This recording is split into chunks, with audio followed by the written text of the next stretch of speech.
네, 사랑하는 성도님들, 겉으로는 모든 것이 평안하고 그리고 또 성공적인 것처럼 보이지만 그 내면이 무너지고 있는 경우가 있습니다.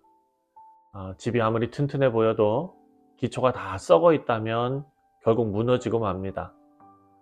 인생도 마찬가지입니다.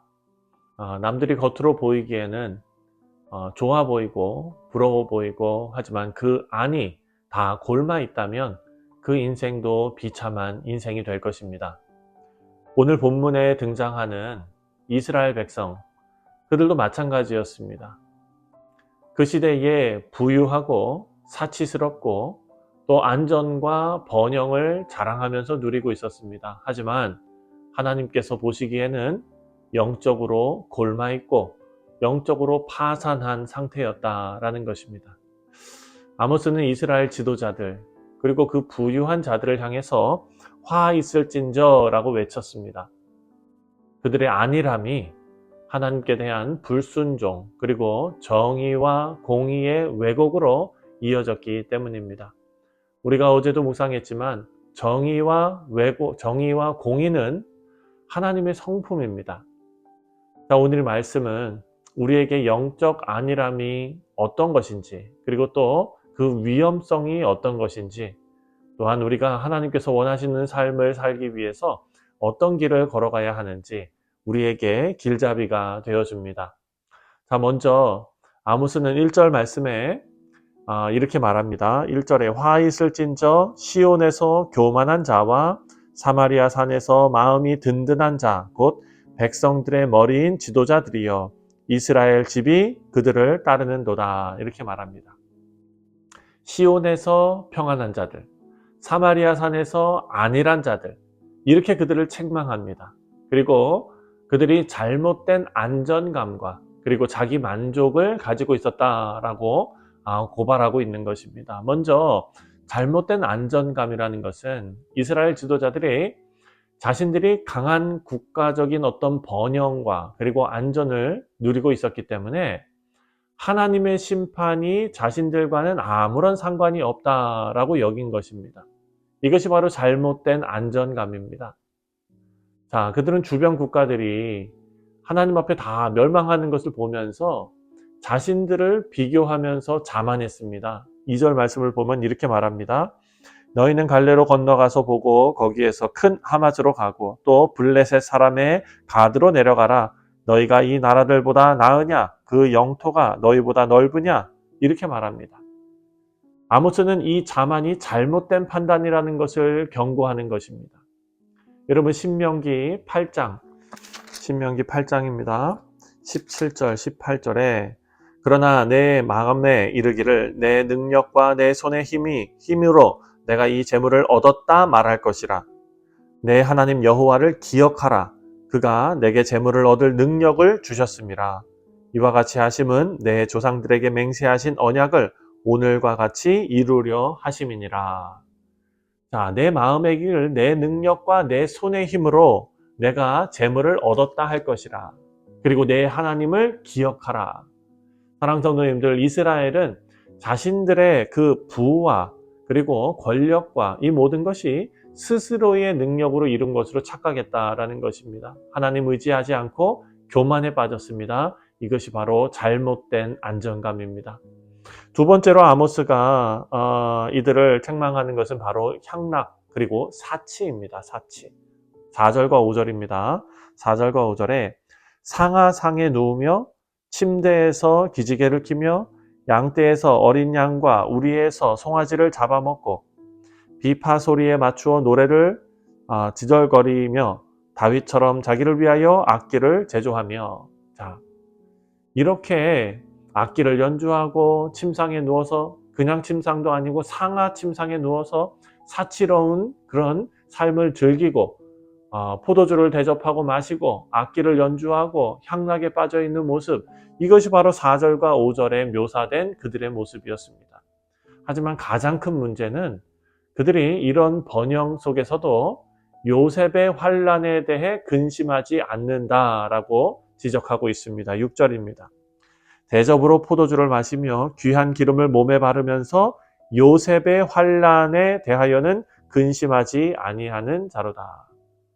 자, 이들은 공동체의 고통과 약자의 아픔을 무시하고 도덕적인 책임을 방기했다라는 사실을 나타내고 있습니다. 또 우리가 생각해야 할 것은 바로 영적 무감각입니다. 이들의 안일함은 무관심뿐만이 아니라 적극적으로 하나님의 성품이라고 했죠. 하나님의 성품인 정의와 공의를 왜곡하고 하나님의 뜻을 거부하는 영적인 타락을 포함하는 것입니다. 사랑하는 성도님들, 이런 안일함은 바로 궁극적으로 하나님의 심판을 피할 수 없게 만들고 있습니다. 그래서 하나님의 그 심판이 이렇게 기록되어져 있습니다. 8절부터 11절을 보면 그 안일함의 본질에 대해서 설명을 합니다. 안일함의 핵심은 하나님을 경외하는 마음의 결핍입니다. 8절을 보니까 만군의 하나님 여호와의 말씀이니라. 주 여호와가 당신을 두고 맹세하셨노라.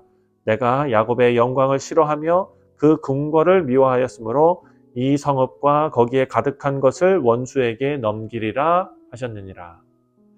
자신의 부와 권력 그리고 하나님께서 주신 축복의 출처를 이들은 다 잊어버립니다.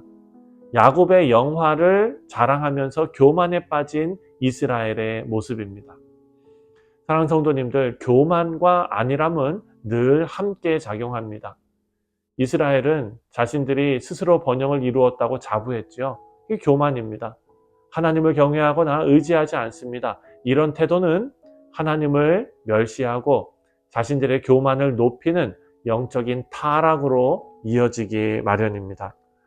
로마서 1장 21절 말씀을 보면 하나님을 알되 하나님을 영화롭게도 아니하며 감사하지도 아니하고 오히려 그 생각이 허망하여지며 미련한 마음이 어두워졌나니. 자, 로마서 1장 21절은요, 이런 상태를 묘사하는 것입니다. 하나님을 압니다. 하지만 하나님을 영화롭게도 아니하고 감사하지도 않는다라는 것입니다. 결국 하나님은 이들의 안일함과 교만에 대해서 심판으로 큰 집과 작은 집들이 모두 부서지게 만드십니다. 11절입니다. 11절. 보라, 여호와께서 명령하심으로 타격을 받아 큰 집은 갈라지고 작은 집은 터지리라. 이스라엘이 멸망하게 된 것을 하나님께서 선포하십니다. 그리고 마지막으로 12절부터 14절을 보면 그 안일함의 결과에 대해서 말합니다. 아모스는 안일함이 정의와 공의를 왜곡하는 결과를 가져왔다라고 말하는데요. 12절에 말들이 어찌 바위 위에 달리겠으며 소가 어찌 거기서 밭 갈겠느냐. 그런데 너희는 정의를 쓸개로 바꾸며 공의를 열매를 쓴 쑥으로 바꾸며. 정의를 쓸개로 바꾸며 공의의 열매를 쓴 쑥으로 바꾸었다. 정의와 공의는 하나님의 통치 원리입니다. 이스라엘 백성들이 지켜야 할 도덕적인 기준입니다. 하지만 이스라엘은 이 정의를 악으로 바꿨고 공의를 불의로 변질시켰다라는 것입니다.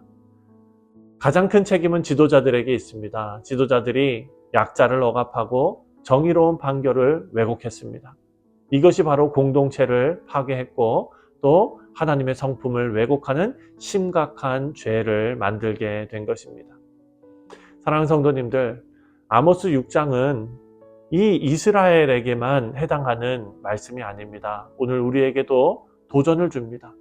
우리가 영적인 안일함 속에서 그 축복 속에서 하나님을 잊어버리고 자신의 노력과 공로를 의지하게 만드는 그런 어리석음에 빠지지는 않은지. 이 안일함은 우리가 이웃의 고통을 무시하게 하고요. 자기만 바라보게 하고 하나님의 정의와 공의를 외면하게 만듭니다. 그래서 사도 바울은 이렇게 말합니다. 또한 너희가 이 시기를 알거니와 자다가 깰 때가 벌써 되었다라고 말했습니다. 밤이 깊고 낮이 가까웠다. 그러므로 어둠의 일을 벗고 빛의 옷을 입으라 라고 사도 바울은 우리에게 권면했습니다. 사랑하는 성도님들, 우리가 영적으로 깨어 있어서 하나님의 정의와 공의를 세워나가는 우리가 되시기를 바랍니다. 오늘 아모스 말씀을 통해서 우리가 중요한 도전을 받습니다. 안일함을 경계하시기를 바랍니다. 우리 안전과 번영이 하나님께로부터 왔습니다.